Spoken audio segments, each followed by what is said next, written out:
It's Chris this morning, and I still wanted to bring you some piece of news or something to watch in case you wanted to open up your 2024 Christmas with another plume of video. But first of all, obviously, Merry Christmas to everybody out there. There's no real big news. Well, there's actually something that's pretty interesting that did come out yesterday, and some more talk about the future of the gaming industry, which I think is going to play a major role in next generation, which is gaming handhelds.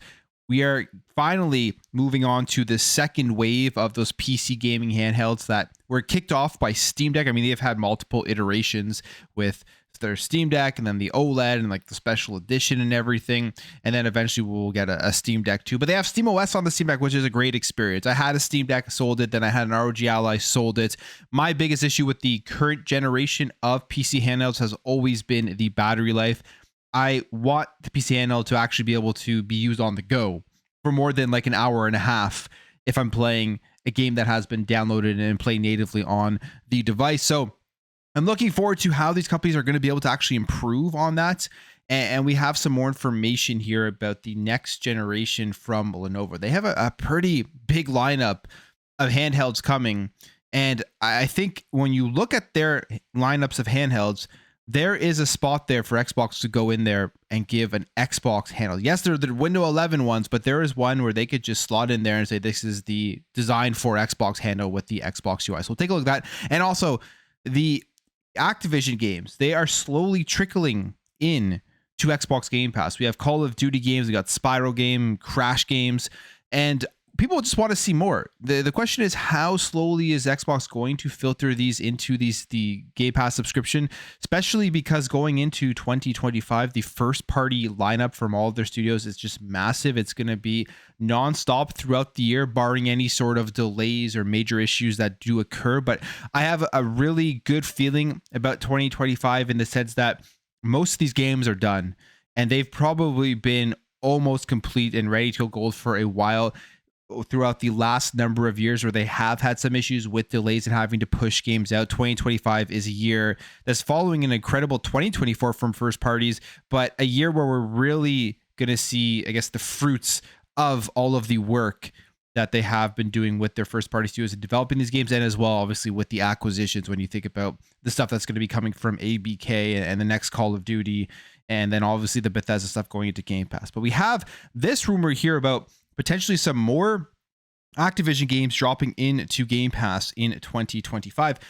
And this says here, Call of Duty World at War, which is a great Call of Duty. I really enjoyed the multiplayer on that one. You actually could go and buy it now on your Xbox. They put the servers back up and you can get into multiplayer matches, which is really cool. And when/if this does drop into Xbox Game Pass, you know those lobbies are going to be full and people are going to have a great time going back to playing Call of Duty World at War. And then the other game that looks like is reportedly dropping into Game Pass is Singularity, another first-person shooter, a horror-style first-person shooter. Very cool game that came out a long time ago. And I would love to see that one drop. And I do believe, I think I still have my copy of it. I have to refresh myself on playing it again because it was a long time ago that I did play it. But these are some unique titles like Singularity that Activision does have. So it does say here, this is where this is coming from. First of all, it says, writing on X, Xputer writer Ecstasy claimed that Treyarch's 2008 release World at War will be available on Game Pass around May 2025, and then Raven Software's 2010 FPS Singularity is expected to hit Microsoft's subscription service in the same month, according to their sources. So that would be adding to the Crash Bandicoot Insane Trilogy, MW3, Black Ops 6, StarCraft Remastered, StarCraft 2 Campaign Collection, Spyro Reignited Trilogy, and then most recently that we just got, Crash Team Racing Nitro Refueled. Singularity being added in here would be awesome to see. But I still want to see more. I hope that's May. That's going to be 4 months into 2025. I would like to see something before that from their back catalog dropping into Game Pass, especially if they're going to have a developer direct in early 2025. Maybe give people a nice early gift of 2025, kind of like what they do with the Shadow drops, what they did back with Hi-Fi Rush. Maybe Shadow drop some older back catalog titles, backwards compatibility titles into Game Pass at that event. from the Activision Blizzard catalog. There are so many they can pull from. You have the prototypes, you have the Tony Hawks, you have the Transformer games that we've seen a lot of, you have the Marvel games and games like Deadpool that we've seen a lot of rumors around. If they're able to get those licenses, I'm sure that has something to do with it, and get those back into Xbox and into Xbox Game Pass. Those would be massive announcements here that people would really go crazy for. They're old games, but people want these games and want to play them in Game Pass, and it would just be a great thing to add in there. But on the bright side, they are giving us some, and we're going to get more in 2025. The question is, how often, with every single month we get 2 Game Pass announcements, how many of those will include some older Activision Blizzard games in those announcements? I'm hoping more than in 2024, but we will see. And there's not going to be any, I would say, need for this from just a games to play perspective, because there's so many games coming in 2025, but it would just be a nice cherry on top of what I'm hoping for, based off of what we are seeing from the lineup, one of the greatest years in Xbox history. Now, the other thing that Xbox should be doing, and maybe I'm completely wrong with this, I would love to know your opinions, but I think Xbox needs to kind of speed this thing up, which is the Xbox handheld, or at least the Xbox handheld UI. We know Jason Ronald is going to CES 2025 at that handheld event, so we may get more information there. Maybe it is closer than we think. But I mean, if you go to like Xbox Cloud Gaming /Play right now on your phone, it is that you can see that they are preparing to release this kind of interface on a handheld device. I mean, it already feels like you're just on an Xbox, basically. Has all the same sounds, has the menu, has your friends list, your achievements, your messages, and everything is very similar to actually playing on the console. So they really got to get something like this, if possible, sooner rather than later, and get these licensed out to the MSIs, to the Lenovo's, to the Asus, and have an Xbox branded handheld system, not a Windows 11 branded handheld system, an Xbox branded handheld system where you're getting access to your entire Xbox catalog, from Game Pass to games that you own, because Steam is doing this now. They are licensing out SteamOS, which is a phenomenal operating system. If you have a Steam Deck, it is much better to use that than a Windows 11 handheld PC. And they are getting ahead of the game here because they see the market expanding and they see people want this. And obviously with the success of Steam Deck, they have all those numbers in front of them. But we have now a leak of the next lineup from the Lenovo gaming handhelds. And they have a bunch here that you can take a look at, which to me is pretty exciting. I'm waiting for this next generation to have better battery life, and I hope that this is the case. But we have this here. This is their Lenovo gaming handhelds, and the new ones here that are going to be coming to the market. Well, right now there is the Lenovo Legion Go, but the newer ones here are the Lenovo Legion Go S, the Lenovo Legion Go S Steam OS, and that's, as I'm mentioning, this is a specific one that they are taking, and they're designing it around Steam, and they're going to market it as a Steam handheld device with Steam OS in it. And then you could see, if they added another slot in here, the Lenovo Legion Go Xbox or something, and they could do the same thing, which I feel like right now, they're probably looking at doing this. I just feel like they have to start getting it out there sooner rather than later, especially with the big one coming down the line, even though the power won't matter with that one, but that's the Nintendo Switch 2.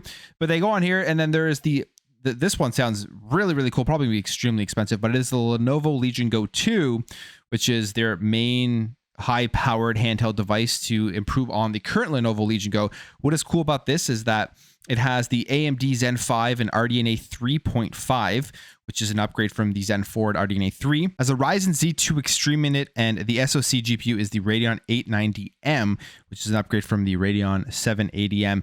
And this is the big thing in terms of the screen.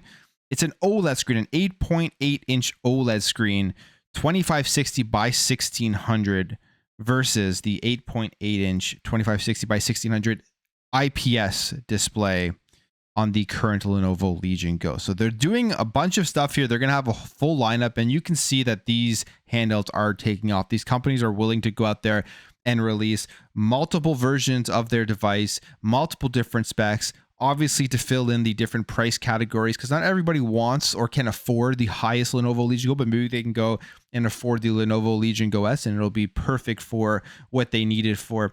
So I think you're going to see this more and more from these different companies, having these different SKUs with basically just different powered handheld PCs here, depending on exactly what you want, how high of a resolution you need, how well you want these games to run, or if you want something cheaper, more convenient with a Steam OS on it, but it won't obviously run the games the same as the highest powered device out there. And you can see maybe this is something along the lines that maybe Xbox is going to go for when they do announce their handhelds. Maybe it's not a first party Xbox handheld. Maybe they just have a bunch of these created by Xbox handhelds by these different manufacturers, all specifically that will be branded as an Xbox. And then you get to choose kind of like the specs that you want, depending on the price point and everything. They could do that for the handhelds. They may even do that for their at-home console. There's just so many questions going to this next generation, probably more than we've ever had in terms of what they are going to do with their hardware. There is not a question as to whether there will be hardware, but there's a question as to what they were going to do. And I'm excited to see exactly what happens going forward. But yeah, these handhelds look great. And if these battery lives come out with the reviews and everything, and they're significantly better than the current generation of handhelds, I would probably see myself picking up one of these, depending on the price point and all of that stuff. And the other major handheld here that is coming, we don't know when yet, but there has been many leaks, and now there is another leak from the same leaker who leaked the entire June Nintendo Direct. They started a countdown here for January 8th, which is now being speculated this is when they will announce and finally reveal the Nintendo Switch 2. I can see that happening. I can see a Nintendo Direct early in January to announce it with like March to May release date for it. It's not going to be very long after they announce the Nintendo Switch 2 before they release it. It's just a matter of what date is that, and I could definitely see it early in 2025. I'm excited for the Nintendo Switch 2. I love my Nintendo. I've said this on this channel many times. I love my Switch. I've always loved the Nintendo platform and all the stuff they have on there. So I'm excited to see what they do in terms of upgrading it. I don't foresee it being a major upgrade. Yes, it'll be a major upgrade in the sense that you're probably going to be able to play current games on the market at very lower resolutions and everything, but it's not going to be like this insane jump here where you're getting top end performance out of it. And the Joy-Cons and everything, again, those will probably be just a small incremental upgrade, better ergonomics, a better feeling buttons and things like that. We've kind of already seen the leaks for it. I believe they have a magnetic attachment to the Switch itself, which is nice. And the dock, I think, will be very important. I wonder if they're going to put more power in that dock, and I believe the leaks have said they will, to give you a better sitting back on your couch experience with higher frame rates and potentially higher resolution. So it'll be cool to see what the Switch 2 does and then track how well it sells and how many people jump from the current Switch to the Switch 2 in the first year or so. It will all be depending on the price. The thing with Nintendo is, they're going to try to keep that price relatively low comparatively to something like the PS5 Pro, which is $700. They're going to keep it at a very much easier to digest entry price into their next generation. So right off of the bat, more people will be interested in buying it.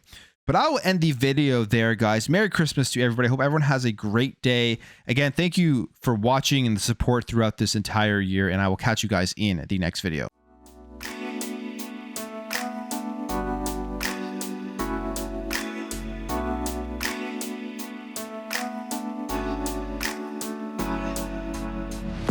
Bye.